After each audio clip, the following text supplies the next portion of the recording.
Road transport અને highway મંત્રી નીતિન ગડકરીએ 27 રાજ્યોના ટ્રાન્સપોર્ટ મંત્રીઓની સાથે તાજેતરમાં એક મિટિંગ કરી અને રોડ સેફટીને લગતા અને ટ્રાન્સપોર્ટને લગતા ઓટોમોબાઇલ્સને લગતા ઘણા બધા વિષયો ઉપર ચર્ચા કરી।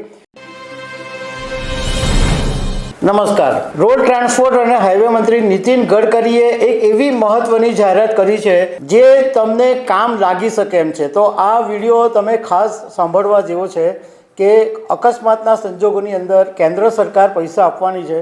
તો આ એક મહત્વની વાત છે જે હું તમારી સાથે શેર કરીશ। મારું નામ રાજેશ શાહ છે અને તમે જોઈ રહ્યા છો ગુજરાતના સૌથી મોટા ડિજિટલ ન્યૂઝ પ્લેટફોર્મ ખબરછે.com। રોડ ટ્રાન્સપોર્ટ અને હાઈવે મંત્રી નીતિન ગડકરીએ 27 રાજ્યોના ટ્રાન્સપોર્ટ મંત્રીઓની સાથે તાજેતરમાં એક મિટિંગ કરી અને રોડ સેફટીને લગતા અને ટ્રાન્સપોર્ટને લગતા ઓટોમોબાઇલ્સને લગતા ઘણા બધા વિષયો ઉપર ચર્ચા કરી અને એ પછી નીતિન ગડકરીએ પ્રેસ કોન્ફરન્સ કરીને એક જે જાહેરાત કરી છે એ મહત્ત્વની છે। એમણે એ કીધું છે કે કેન્દ્ર સરકારે કેશલેસ ટ્રીટમેન્ટની જાહેરાત કરી છે।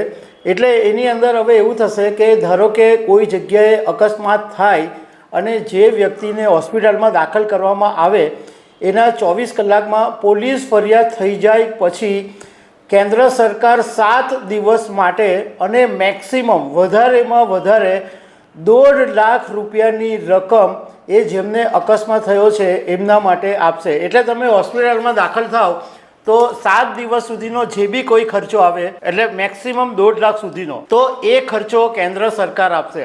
એટલે જે વ્યક્તિને અકસ્માત થયો એના માટે આ એક મોટી રાહત થઈ શકે છે।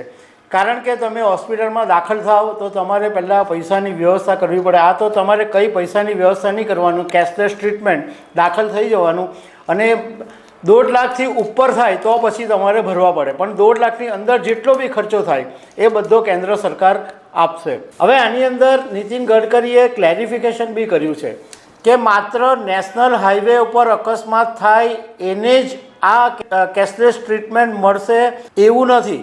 કોઈ બી સ્ટેટ હાઈવે હોય, કોર્પોરેશનના રોડ હોય, ડિસ્ટ્રિક્ટ જિલ્લાના રોડ હોય કે વિલેજના રોડ હોય, ગમે ત્યાં અકસ્માત થાય અને એ વ્યક્તિને જો હોસ્પિટલમાં દાખલ કરવામાં આવે તો સરકાર 1.5 લાખ રૂપિયા સુધીની મેક્સિમમ મદદ કરશે।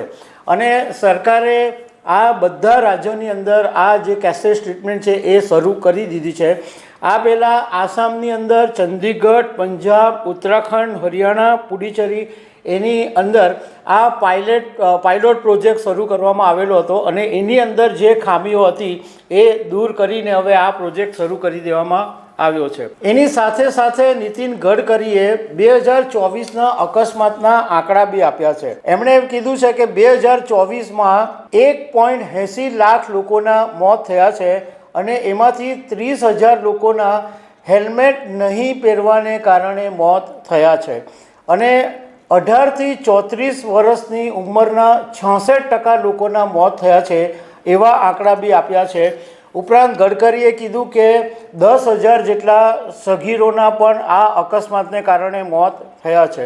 લાયસન્સ વગર જે લોકો ચલાવતા હતા એવા 3,000 લોકોના પણ મોત થયા છે અને સાથે સાથે એમણે એ વાત બી કરી કે દેશની અંદર 22 લાખ ડ્રાઈવરોની અછત છે। આ ઉપરાંત એમણે HSRP નંબર પ્લેટની મુશ્કેલીઓની પણ વાત કરી, ઈ રિક્ષા એની પણ વાત કરી કે ઈ રિક્ષા બનતી હતી પણ 2 વર્ષમાં ખખડી જતી હતી તો બહુ મુશ્કેલી આવતી હતી, તો હવે એના જે નોર્મ્સ છે એ કડક કરી દેવામાં આવશે। એમણે સ્ક્રેપ પોલિસીની પણ વાત કરી કે જૂના વાહનો છે એ સ્ક્રેપ કરવાના ઘણા બધા ફાયદા છે કારણ કે સ્ક્રેપિંગને કારણે ઓટોમોબાઈલ સેક્ટરની અંદર ગ્રોથ જોવા મળશે કારણ કે એની અંદર એલ્યુમિનિયમ, કોપર, સ્ટીલ અને પ્લાસ્ટિકને જે મળે છે એ રિસાયકલ કરવામાં આવે છે।